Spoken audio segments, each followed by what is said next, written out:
right now. That's on you for not planning ahead. Do you own handcuffs? Hey now. Oh, Andy, we missed that role. Maybe that'll be. Maybe he'll be the bad cop one day. Maybe. Again, all right. Congrats. I want to start off the show by saying congrats to Anthony Davis.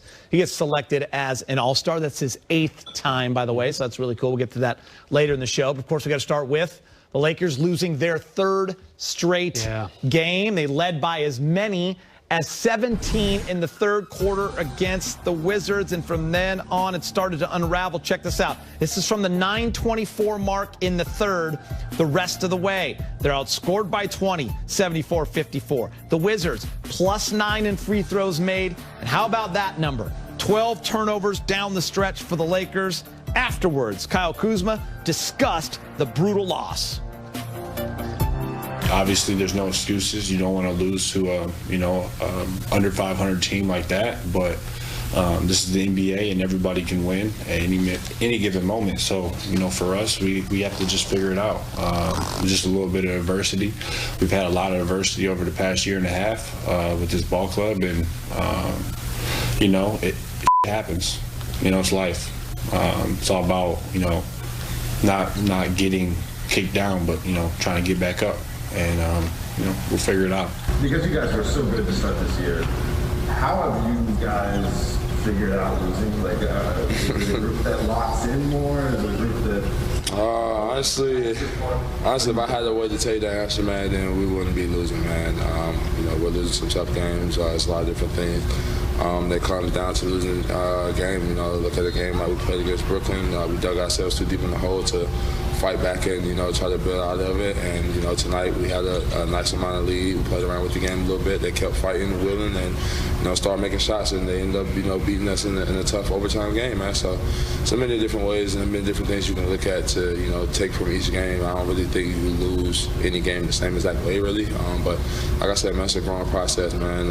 Early on we had AD and LeBron was clicking early, guys who had just came off a championship run and got a lot of great chemistry together. But, he's not here right now, so we got to do a lot of figuring it out, man, a lot of soul searching.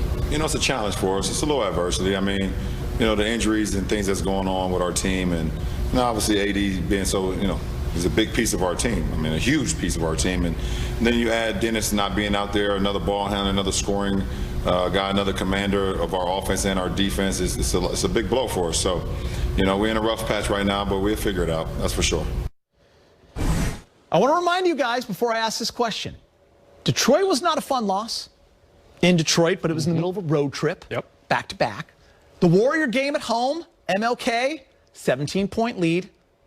But I know we like to live in the moment. Is this the worst loss of the season, Brez? Yeah, the last loss is always the worst loss. Okay. And of the 3 you chose, I would say so. When you have that lead like that and you're already shorthanded, that means other guys are really stepping up. I loved what Montrezl Harrell was doing. LeBron was doing his thing as well. KCP. Found KCP. 21 points, right? I mean, he was hitting threes. He was good going to the basket, actually. And so I think some wasted efforts there. And the defense really did let them down. So I think that, yes, this was the worst loss of the season just because their defense had been strong, even without AD and Schroeder, and it really abandoned them last night. AK, I think Brez brings up some great points. It's the worst loss in my eyes because it was a needed win. Yeah. Back then, they weren't needing those wins. You didn't really care. Wasn't that big of a deal, but you're missing your two of your best players. You got some guys stepping up. You're up by 17. Is it the worst, AK? It feels like the worst because you recognize that this stretch they're going to be playing definitely without AD and for however many more games without Dennis Schroeder. You look at games that are, and this was definitely one of them. The Lakers are not a very good team, albeit playing pretty well lately. And the Lakers built up that type of lead that if they were able to just even trade baskets, they would have won that thing handily. But the offense started struggling, has been the case without AD, and then the defense was inexplicably having difficulties getting shots. They've actually done pretty well despite not having AD or Schroeder out there, but last night was one of those games that just really caught up to them. Brez, biggest takeaway from that game? I guess I already teased it. The defense, before last night's game, Frank Vogel goes out and talks to the media, and he's asked about the defense. They've just given, 96. in that loss to Miami. That's a good number. The Lakers still holding people under 100. Didn't come close to happening last night. I mean, good first half, but then they gave up 66 in that second half. Both the guards punctured them, 32 and 33 points from Beal and Westbrook. And Vogel did say before the game, our defense is giving us a chance. You know, it's giving us the option, the possibility of winning these games without our second and third best player. I put the second and third in, not him. Yeah. But the defense really did kind of go away last night, inexplicably and disappointingly. Jump in, AK.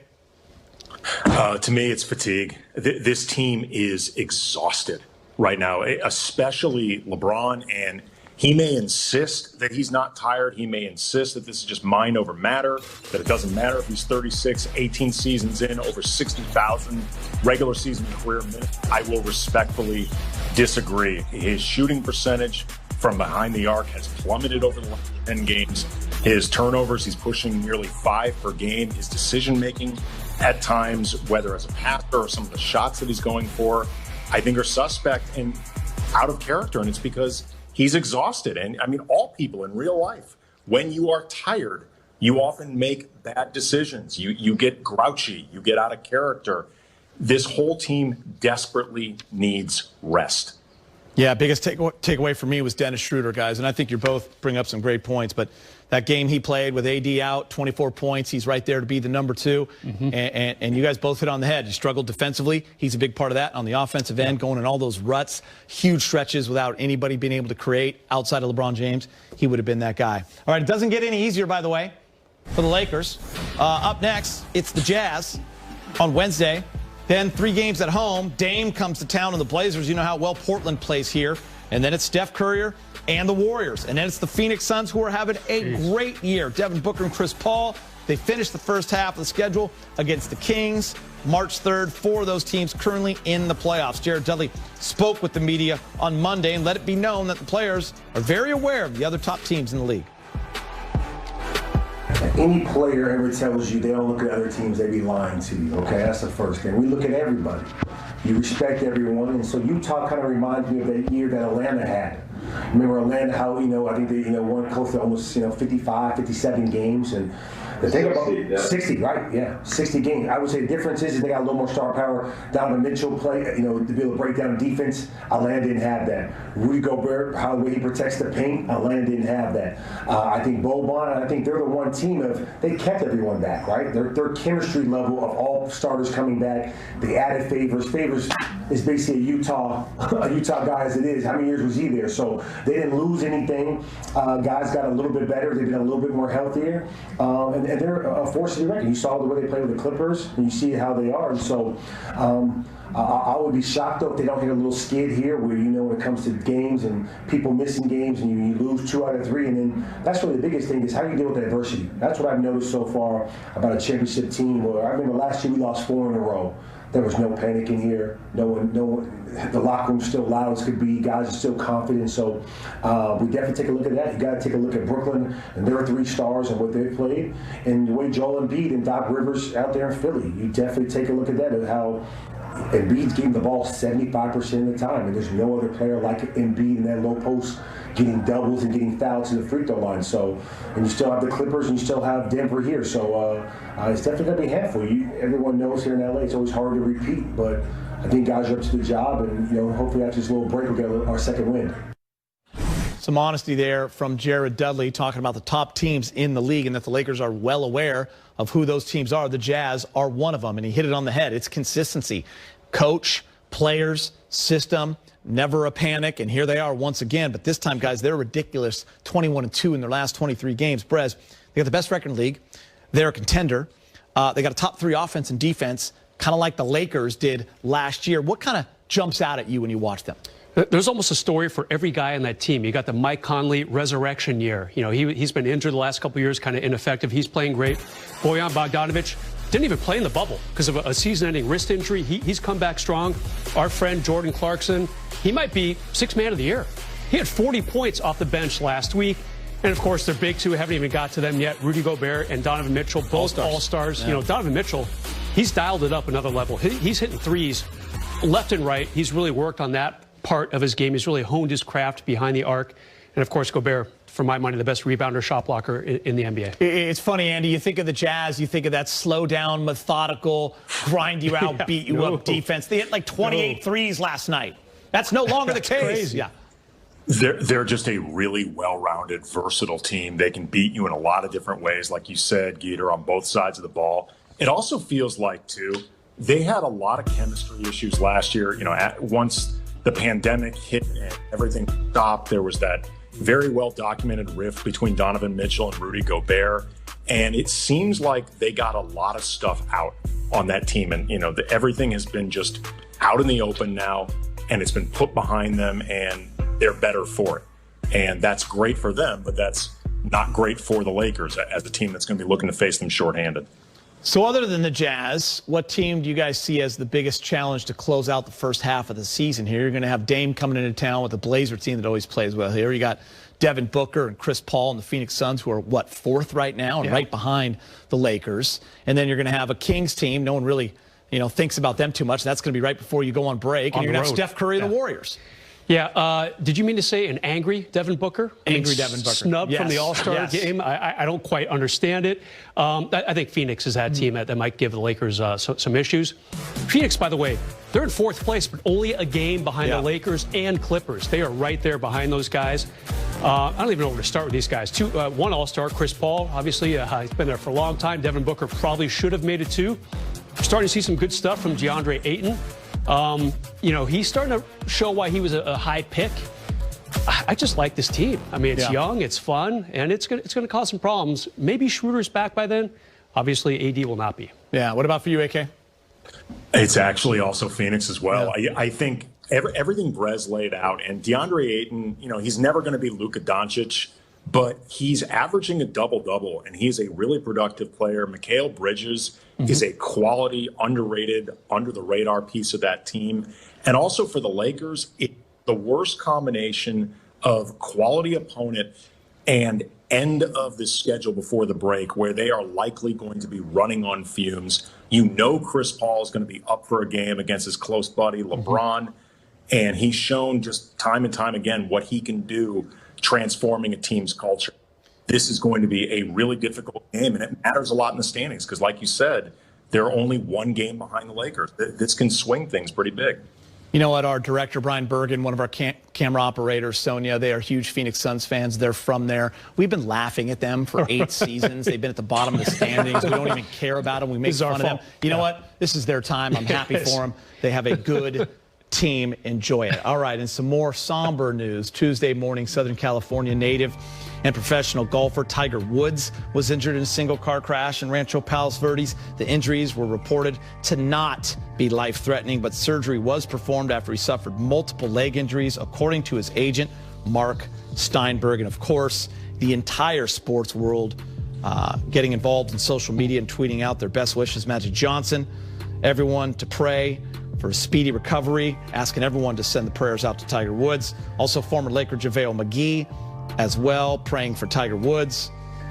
And our thoughts and prayers are with Tiger Woods and his family.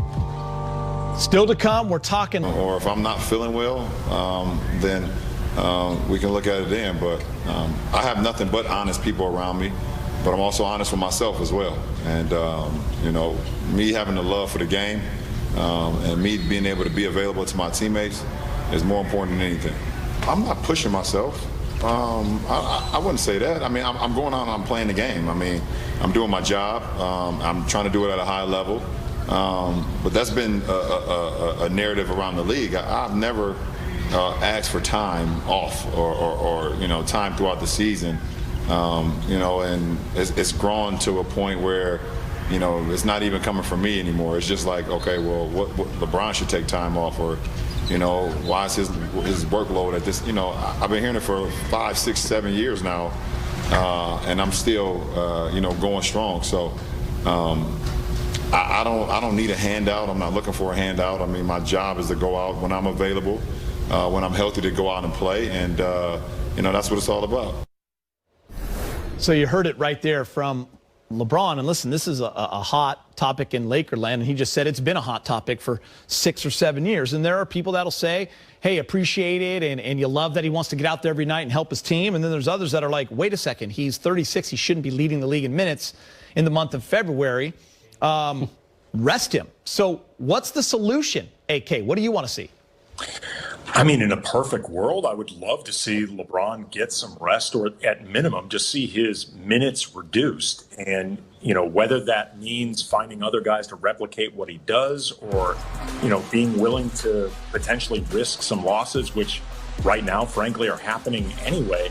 My concern is just with the turnaround from last season being as short as it was on the heels of a finals run, LeBron's age, that mileage, what's being expected of him over the last 10 to 15 games, it's going to eventually catch up to him. I mean, as much as LeBron is superhuman, compared to the rest of us or Mo's, the reality is he is actually a human being. And at some point you worry this is going to catch up to him. I wouldn't want to be the one to tell him that he needed to sit. I'll let like Brian do that or something like that. But I would absolutely, in a perfect world, want to see the guy rest. I think he needs it. Brez, it doesn't help that they played 4 overtime games in the last few weeks. One of those was double OT, right? Yeah. So is there a solution? I don't think so. Yeah. Not till AD comes back, not till Schroeder comes back. I mean, LeBron is completely overloaded right now. And I give him credit for wanting to win these games against not very good teams. He's still out there logging 43 minutes like he did last night. What was the double overtime game? 47 minutes, I think he had, 46. These are crazy numbers. There's no journalism trick, Geet. AK, I know you know this one too, but if you don't like the answer to a question as a reporter, you rephrase it. And the reporters last night post-game must have rephrased 5 or 6 different times to LeBron, are you tired? His answers were, I'm fine, I'm fine, I'm fine, I'm fine, I'm fine. And maybe we're all a little tired, but I'm fine. Yeah. So I will, AK, I love that answer. We'll leave it to BK to tell LeBron that he needs to rest, because I'm not going to be the one to do it. Remember when he was playing 30 minutes, 32, 33? Yeah. But the wins were coming, and they were easy. And there were games like in the first month, I think he played 26 minutes against someone. The Lakers are up. Would you be happy if you can come down to 34 and stick with about 34, 35? Yeah, especially, 38's really high. He's probably in his head thinking, I'm a month from the All-Star break. Yeah. We'll have about a week's worth of rest. I know he's got to go to Atlanta and play in the game. I'm not expecting him to play, 32 minutes in the All-Star game. But that's probably what's going through his head right now, almost to the break. All right, guys, according to reports, the Lakers are expected to waive guard Quinn Cook. This was Cook's second season with the Lakers. He shot 39% from 3 in 16 games played this season. When waived, the Lakers will have 2 open roster spots. The name that keeps popping up, Boogie Cousins, who the Lakers signed last season, has been officially waived by the Rockets. Cousins signed with the Lakers prior to last season, but suffered an ACL injury before the start of the season. Cousins was averaging close to 10 points a game, 8 boards for Houston this year. AK, I love Boogie Cousins. I know he's not what he once was. Not sure where he helps this Laker team. Is he an option? What do you think? I agree with you. I would love to see Boogie Cousins be able to resuscitate his career, because he's had awful luck the last few seasons with injuries. And at the top of the game, he was an exceptionally talented player. That being said, I don't know what role he actually fits on this team, because he's not going to take away a lot of minutes from Marc Gasol. He's not going to take away a lot of minutes from Montrezl Harrell. He's certainly not going to take away any from Anthony Davis once Davis is back. And for DeMarcus's purposes, he really needs a defined role. Like, forget whether or not the Lakers need him. I'm not exactly sure he needs the Lakers. Assuming he has other options, I would be looking for a team where I can have more of a responsibility and more of a role. Initially I thought it'd be a good marriage. Obviously, he was here last season before, he never played for the Lakers, but the Lakers were very patient with him. Remember, he showed up with that torn ACL, and he liked being here. But then you think, who else is out there? Well, that's a name that I wanted to ask you, because BT, Brad Turner, he's thrown this out. I've heard you throw it out. Is he a good fit, Hassan Whiteside? And how do you get him? So, that really interests me. I think the Lakers, with their 2 positions that are open now on the roster, you need a shot blocker rebounder, and you need a guy who can maybe back up LeBron. So let's talk Hassan Whiteside first. led the league in blocks last season. Now he's being a backup guy in Sacramento. You know, the Kings going with Rashawn Holmes, who's younger. Hassan, 1 year expiring vets minimum deal. So they want to see what they got with the young guys up there. He just played last week. 26 points, 16 rebounds, and 5 block shots in a spot start for Rashawn Holmes. That was against Brooklyn. Yeah. So he can turn it up when he wants. And the Lakers don't need that 8.3 points. They don't care about that. They want more rebounds and more blocks, which if he's playing better minutes, say you get him up to 20. Maybe he turns his career around. Yeah, exactly. And he's inexpensive to get, making only $2.5 million or so. That's a very low NBA salary for a guy who can give you 25 minutes a game. All right, guys, still to come. Anthony Davis made the All-Star team. Paul George, Damian Lillard, Donovan Mitchell, Rudy Gobert, Zion Williamson, and Anthony Davis. AD with his 8th All-Star selection. He'll not be playing in that game, but you know what? He's climbing up the list. 8's a nice number. Yeah, it's deserving. I mean, obviously, he will not be there. But I thought he really did some good stuff on the court this season, and he deserves it. I mean, there was no doubt, right? I mean, he finished 4th among the front court voting. The top 3 guys go. So he was the odd man out as far as being a starter. But yeah, he's well deserving. The Lakers are a great team. You got to take at least their top 2 guys. What about for you, AK? Oh, I think if Anthony Davis hadn't gotten injured and missed so much time this season, he'd be a starter. Yeah. I think that lack of availability probably the overall fan voting and his overall positioning and stuff like that. But I mean, he's a top 5 player in the league. There's no way around this. It's not even debatable. All right, we're gonna go All-Star snubs on the Western Conference. Oh, and you know the rule. There's some. When you say someone got snubbed, you got to take someone off. Don't be that guy that just says who got snubbed. Oh, okay. Yeah. Nobody told me that. You can't just add a guy. There's not enough room there. Come on. I need a list in front of me. Come on, buddy. I need help. All right, who you got as your snub, Bress? You'll start with the West? Yep. Does that sound good? Yeah, we're not going to do East yet. It's got to be Devin Booker. I mean, we already talked about him in the show. This guy's been a fantastic player. He's played for years. I mean, this is what, his 6th season, gradually gotten better every year. Look at these numbers. I mean, the Phoenix Suns are not the 13th place team in the Western Conference. They're 4th. Is he in his 6th year already? Yeah, isn't that crazy? And I think he had a little bit of an adjustment period, maybe the first couple weeks of the season, and maybe voters still kind of thinking about that. And remember, it's coaches actually that determine the reserves. So I should be saying coaches, maybe still think of that, but how do you not take the 2nd best player or maybe the best player? So who are you kicking off, Zion? I think Zion. Yeah, you know, Zion's played what? This is no joke. I looked it up earlier. 55 NBA games right around there. Yeah. That's not enough. I mean, I'd rather have, Kobe made it the 2nd year. Okay. Zion too. But if I had to kick someone off, it's Zion. What about for you, AK? Who's your snub? Mine's Shai Gilgeous-Alexander from the Thunder. I know it is hard for guys with losing records. Team's terrible, AK. Teams with losing records. Yeah, but he is so good. He's averaging almost 23 points a game on 50-40 shooting, almost 80% at the line. He can score anywhere on the court. He's a great assist man. He's a very good defender. He is a really good all-around player, like a future cornerstone who's having a terrific season. Obviously, the Clippers don't regret trading him for Paul George, but I don't think it's out of the question that in Shai Gilgeous-Alexander's prime, he could be as good as Paul George. And I don't care what Lakers say, that is high praise. I'm Laker going, fans, I should say. for sure. Listen, I'm going with Booker, and you're not going to like this, Chris Paul. Even though I think he's like always in the MVP conversation for what he does for teams, but I think you can only take one guy off that team. It's got to be Devin Booker. I know that hurts. I would hated take Zion saying off, like Perez. I like this wrinkle too, where you put one on, you got to take one off. You got to take one off. Can't have 13 guys. Maybe one of these guys will fill in for Anthony Davis. We'll see. It's got to be Booker. All right, let's get to the East. Here are the East reserves. James Harden, our old friend Julius Randle getting his first nod. How about that? Is awesome. Jason Tatum, nice. Jaylen Brown. The Boston Celtics are struggling, but they get 2 guys. So you know what? Maybe Chris Paul and Devin Booker should both be on. Maybe I should shut up. Zach LaVine, Ben Simmons, and how about Vucevic making it? Brez, there's a snub that you're not happy about. Who is it? You know, I like rewarding teams that have good records. Indy 4th in the East. Nobody on the starters or the reserves. Sabonis. You know, somewhere his dad, Arvydas, is fuming because his son did not make it. 2nd in the league in double-doubles. Yeah. He's only behind Jokic. He's ahead of some really good players for double-doubles. He was trying to audition one last time for the coaches just the other night against Minnesota, 36 points, 16 rebounds, and 10 assists. Who are you kicking off, Vooch? Yeah, Vooch. I mean, Orlando's just they're just not playing well. It's not a very good team. Yeah. Again, I like rewarding teams that are good.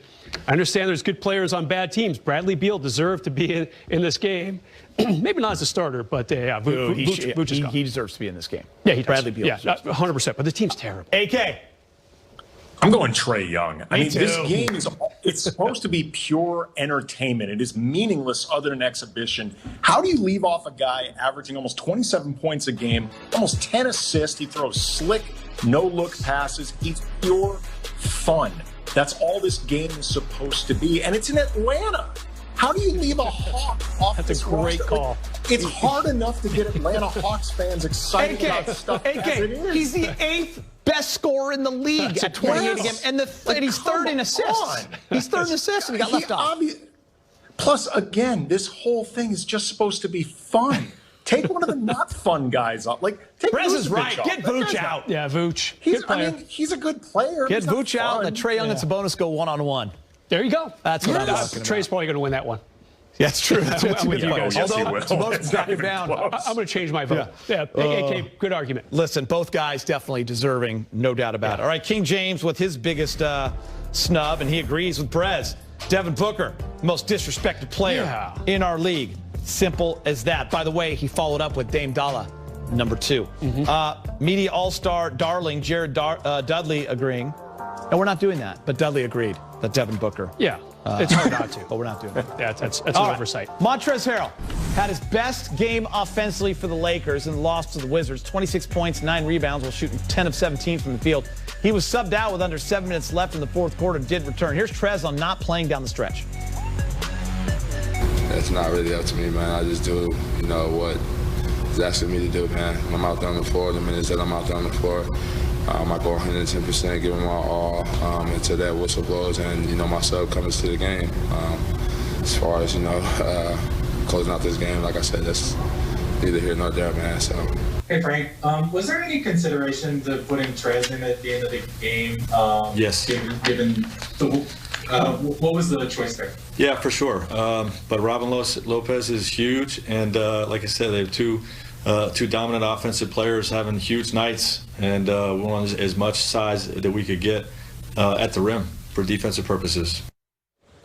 Lakers, a lot of stretches, guys, where they could not get the offense going. Like I said, he's removed with 6 minutes and 47 seconds left in that fourth, and we never saw him again. Hindsight's 2020. AK, I'll start with you. Would you have liked to see Trez stay in? Yeah, I would have. He was having a really good game. Or maybe come back in after his 5th foul or whatever, yeah. Yeah, I mean, look, for a team like I've talked about a lot during this show that is dealing with tons of fatigue, Montrezl Harrell is one of those guys that really does never seem tired. He is just an endless source of energy, and he was having a really good game. I suppose Frank Vogel could have been concerned about him giving up some size to Robin Lopez. I would have taken that chance anyway. I mean, in a game where your team is struggling, you want one of the guys who actually is playing really well. I would have liked to see him play more. Brett, what's the number one thing he brings to the table? Energy. And that's one thing the Lakers seem to be lacking, especially on offense. Yeah. A lot of standing around. A lot of kind of, okay, we're going to respect LeBron and watch him, and he's doing great stuff. But I like to see a little bit more of the Trez pick and roll. I thought that was going good last night.